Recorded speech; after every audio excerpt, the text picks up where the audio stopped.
ప్రేమస్వరూపుడైన యేసుక్రీస్తు ప్రభువారి అత్యున్నతమైన నామంలో లైఫ్ చర్చ్ వైజాగ్ నుంచి మీకు శుభములు తెలియజేస్తా ఉన్నాను. ఈరోజు ఓ టుడే వాక్య ధ్యానంలోనికి మిమ్మల్ని అందరినీ ప్రేమపూర్వకంగా ఆహ్వానిస్తూ ఉన్నాను. ఈరోజు యెషయా గ్రంథం 9వ అధ్యాయం 2వ వచనం చదువుకుందాం.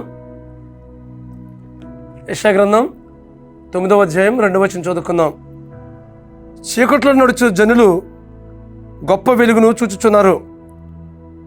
మరణ ఛాయ గల దేశ నివాసుల మీద వెలుగు ప్రకాశించును. ఇది ప్రవచనాత్మకంగా యేసుక్రీస్తు ప్రభువారి యొక్క రాకకు ఉద్దేశించి యెషయా భక్తుడు ప్రవచించిన మాటలు ఇవి. చీకట్లో నడుచు జనులు గొప్ప వెలుగు చూచుచున్నారని దేవుని వాక్యం మాట్లాడుతూ ఉంది. ఎవరైతే మరణ ఛాయ గల ప్రదేశాల్లో జీవిస్తున్నారో వారి జీవితంలో వెలుగు ప్రకాశింపజేయాలని యేసుక్రీస్తు ప్రభువారు 2025 సంవత్సరాల క్రితం ఈ లోకానికి ఆయన వచ్చినట్లుగా దేవుని వాక్యంలో మనం గమనించగలం. ఒకప్పుడు చీకట్లో ఉన్నవారు, ఒకప్పుడు చీకటి బ్రతుకులు ఎవరైతే ఆయన పరిపూర్ణమైన విశ్వాసం ఉంచుతారో అలాంటి వారికి దేవుడు వెలుగును ఉదయింపజేస్తాడు వారి జీవితంలో. ఒకప్పుడు సౌలు క్రైస్తవుల్ని హింసించాడు. ఎప్పుడైతే యేసుక్రీస్తు ప్రభువారు దర్శించారో, పరిపూర్ణంగా తన జీవితాన్ని అప్పగించాడో అప్పటి నుంచి క్రీస్తుకు దాసుడయ్యాడు. తనలో ఉన్న వెలుగుని సంఘాన్ని మీద ప్రకాశింపజేశాడు. తను ప్రకాశిస్తూనే అనేక మందికి వెలుగులకు నడిపించినట్లుగా దేవుని వాక్యంలో చూస్తూ ఉన్నాం. కాబట్టి మీ జీవితంలో కూడా ఆయన వెలుగు ప్రకాశింపజేయాలని ఆశపడుతున్నాడు. యాకోబు జీవితం చూసినట్లయితే యాకోబు తండ్రికి మోసం చేశాడు, అలాగే అన్నయ్యకి మోసం చేశాడు, చివరికి మోసపోయాడు. మోసపోకుడి దేవుడు విక్రింపబడు, మనుషుడు ఏం విత్తునో అదే పంట కోయినని దేవుని వాక్యం మాట్లాడుతుంది. కానీ యోబు దగ్గర ఎప్పుడైతే తన పరిపూర్ణమైనటువంటి జీవితాన్ని ప్రభువుకి సమర్పించాడో, నీ పేరు ఏం పేరు అన్నప్పుడు నా పేరు యాకోబు ప్రభు అని అన్నప్పుడు ఇక్కడి నుంచి నీ పేరు యాకోబు కాదు ఇశ్రాయేలు అని చేశాడు. కాబట్టి నక్షత్రము యాకోబులో ఉదయించినట్లుగా దేవుని వాక్యంలో చూస్తూ ఉన్నాం. ఆయన ప్రకాశిస్తున్న అనేక మందికి ప్రకాశవంతమైన జీవితాన్ని జీవించాడు. కనుకనే 12 గోత్రాలు ఆయన గర్భం నుండి వచ్చినట్లుగా దేవుని వాక్యంలో చూస్తూ ఉన్నాం.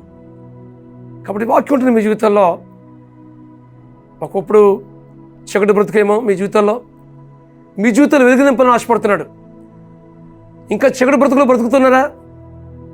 మీ జీవితాల్లో వెలుగు నింపాలని, ఏ మరణ ఛాయగల ప్రదేశాల్లో మీరు జీవిస్తున్నారో మీ జీవితంలో జీవం ఇవ్వాలని దేవుడు ఇష్టపడుతున్నాడు.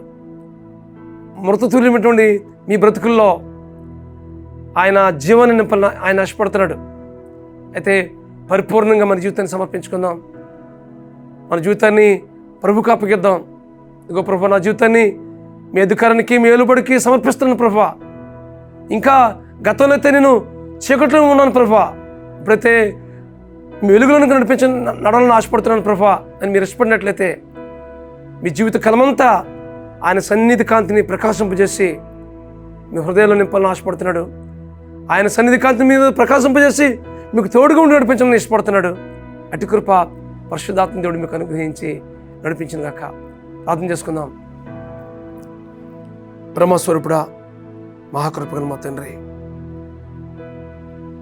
చీకట్లో ఉన్న వారికి గొప్ప వెలుగును చూస్తున్నారని మీ వాక్యం ద్వారా సెలవిచ్చా ప్రభువా. మరణ ఛాయ గల దేశ నివాసుల మీద వెలుగు ప్రకాశింపజేస్తారని వాగ్దానం చేస్తా ప్రభువా. ఈ వాగ్దానం నెరవేర్పు మా ప్రియుల జీవితంలో జరిగించవలసిందిగా ప్రార్థిస్తున్నాం ప్రభా.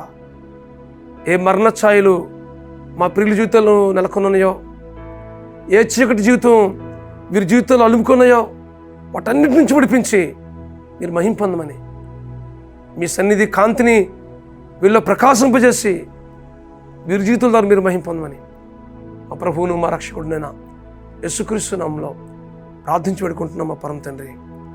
ఆమేన్, ఆమేన్, ఆమేన్. God bless you friends. Have a wonderful day. God bless you.